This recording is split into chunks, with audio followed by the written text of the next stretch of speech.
ravie de vous retrouver dans cette pause café avec Pascaline.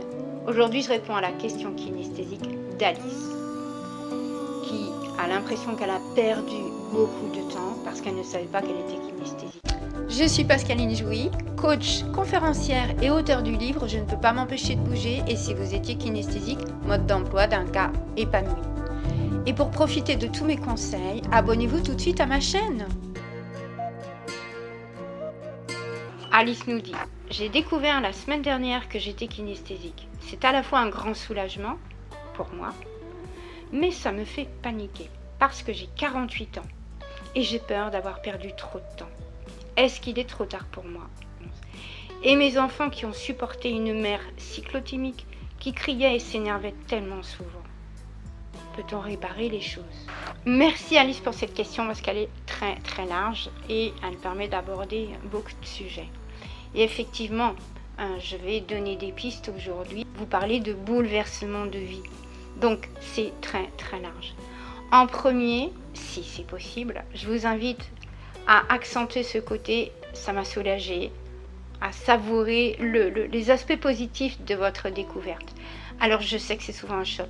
Combien de personnes m'ont écrit qu'en découvrant qu'ils étaient kinesthésiques, soit en lisant mon livre, soit en regardant les vidéos, ils ont pleuré. Il y en a qui ont ri et il y en a qui ont pleuré. Parce que vraiment c'est un bouleversement et je le conçois, c'est obligatoire. Et puis on est tellement sensible quand on est kinesthésique que ça fait souvent cet effet-là. Ou quand c'est une découverte pour nos enfants, c'est pareil. Après ça, il y a qu'est-ce qu'on en fait. Mais vraiment, je vous invite à... ce qu'on me dit souvent, c'est enfin quelqu'un qui a mis un mot dont je n'ai jamais entendu parler et qui parle vraiment de moi. Et donc, savourez ça. Faites-vous du bien, nourrissez-vous de toutes les informations que vous pouvez trouver là-dessus. Il y a les vidéos de la chaîne, il y a mon bouquin, il y a des articles dans le site, enfin voilà. Allez-y, consommez tout ça. Nourrissez de ça parce que ça va vous faire du bien. Après, je sais que ça déclenche, comme je le disais à l'instant, des pleurs, des rires, mais tout un tas d'émotions. J'en veux énormément à mes parents parce que c'est eux qui ne m'ont pas informée. Enfin, ils n'étaient pas informés et voilà, ils ont fait ce qu'ils ont pu, mais ils ne savaient pas. Donc j'ai vécu des choses qui pouvaient être très douloureuses à l'école, à la maison. Et du coup, ça peut déclencher de la colère aussi. Donc quand vous découvrez que vous êtes kinesthésique, après, moi je vous invite à écouter toutes ces émotions qui surgissent et les identifier parce que quelquefois ça fait une espèce de tumulte à l'intérieur et on ne fait pas trop la différence entre déception, colère, frustration, vexation, enfin voilà. Donc identifiez ces émotions-là et après on s'en occupe des émotions.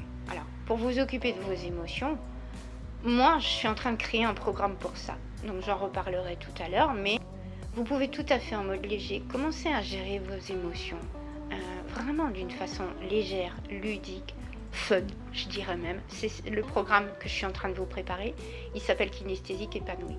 Ou bien si vous sentez que vraiment vous avez beaucoup de choses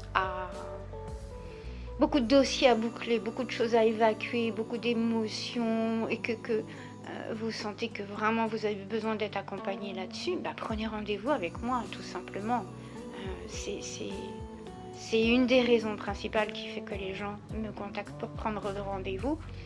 Après, moi, je vous accompagne sur quelques séances. Et puis voilà, on fait d'abord un bilan ensemble et on voit.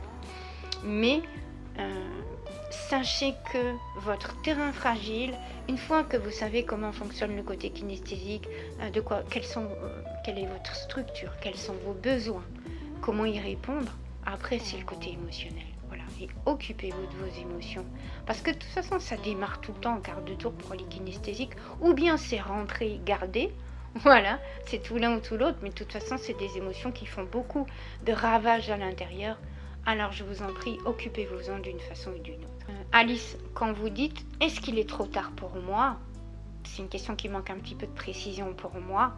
Parce que est-ce qu'il est trop tard, mais à quel point de vue?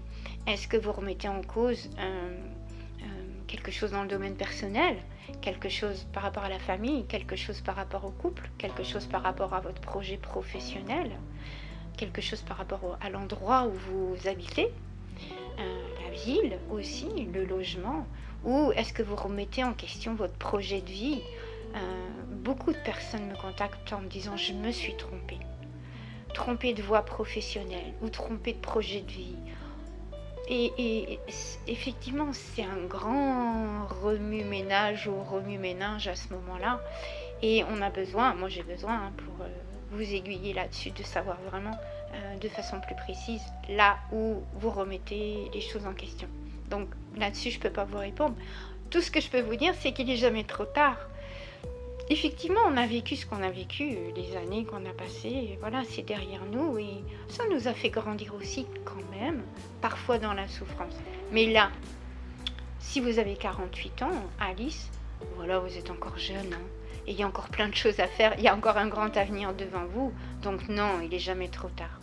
Et pour répondre à la question des enfants, parce que oui, effectivement, on a éduqué nos enfants d'une certaine façon, on a vécu notre quotidien d'une certaine façon, on était du style énervé, on était du style impatient, on était du style exigeant avec nos enfants, et là on prend conscience maintenant qu'ils sont grands que c'était lié à cette structure kinesthésique.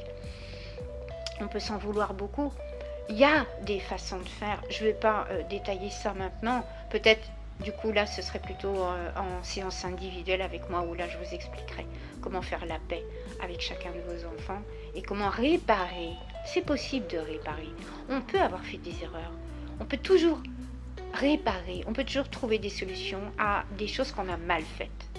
Voilà, sachez ça, c'est super important. Et si vous êtes comme Alice, que vous sentez qu'il y a un domaine où vous avez loupé quelque chose, écrivez-le dans les commentaires, partagez vos questionnements, partagez vos découvertes aussi, partagez vos astuces que vous avez mises en place. Et si vous avez une question tout autre, mettez-la aussi dans les commentaires, sous la vidéo ou à côté quelque part, et j'y répondrai dans une prochaine pause café.